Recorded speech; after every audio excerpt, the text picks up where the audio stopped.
নমস্কার, আমি সেই শুভঙ্কর পাঠক। গত 29শে এপ্রিল আমাদের বিধানসভা ভোটের আগে একটা ভিডিও করেছিলাম যে কোনো সরকার কোনো দিন বিশেষভাবে সক্ষম বা প্রতিবন্ধীদের নিয়ে কোনো দিন কোনো চিন্তাভাবনা করে না। এই কালকে বাজেট ঘোষণার পরেও দেখলাম আমাদের নতুন সরকার, মাননীয় শুভেন্দু অধিকারীর নেতৃত্বে যে সরকার গঠন করা হয়েছে, সেই সরকারও বিশেষভাবে সক্ষম বা আমাদের মতো প্রতিবন্ধীদের নিয়ে সেই পথেই হাঁটলেন।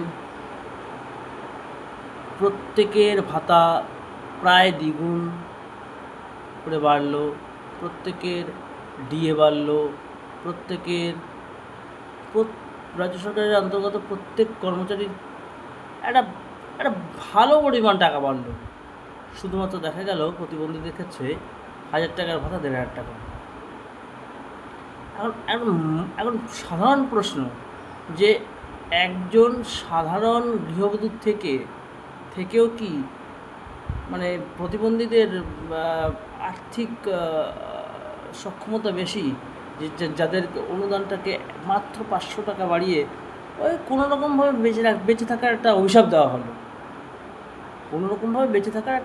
দেওয়া হলো, শাস্তি দেওয়া হলো।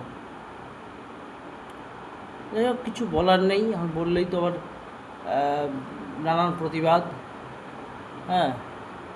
নানান রকমভাবে আঘাত আসতে পারে।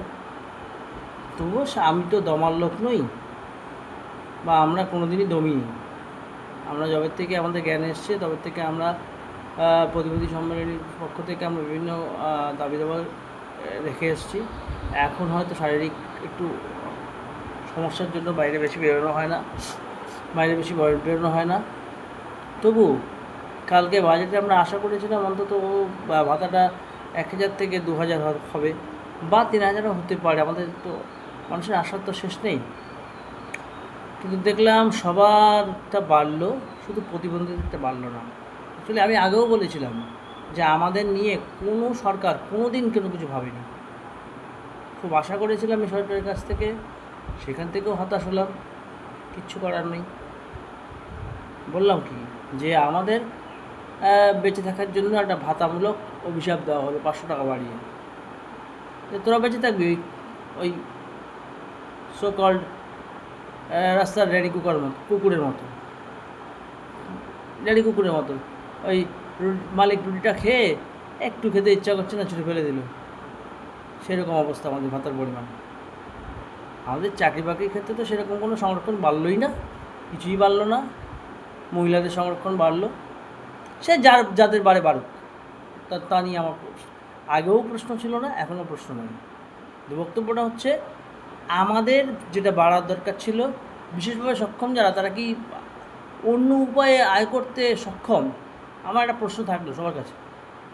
তাদের যদি সক্ষম থাকতো তাহলে ওটা আমি বলতাম দিতে হবে না।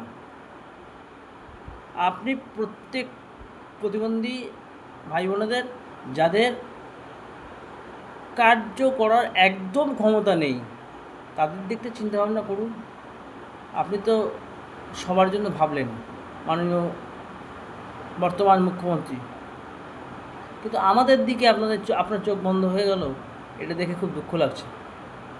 মাননীয় অর্থমন্ত্রীও তার বাজেট বরাদ্দতে এমন কিছুই করলেন না যাতে প্রতিবন্ধী ভাই বোনেদের কোনো সুযোগ সুবিধা বাড়ে। কিছু বলার নেই। আমাদের সময় প্রত্যেক সরকার তাদের চোখ বন্ধ করে রাখে। একটু তৃতীয় চোখটা মেলে দেখুন যে কাদের প্রয়োজন নেই।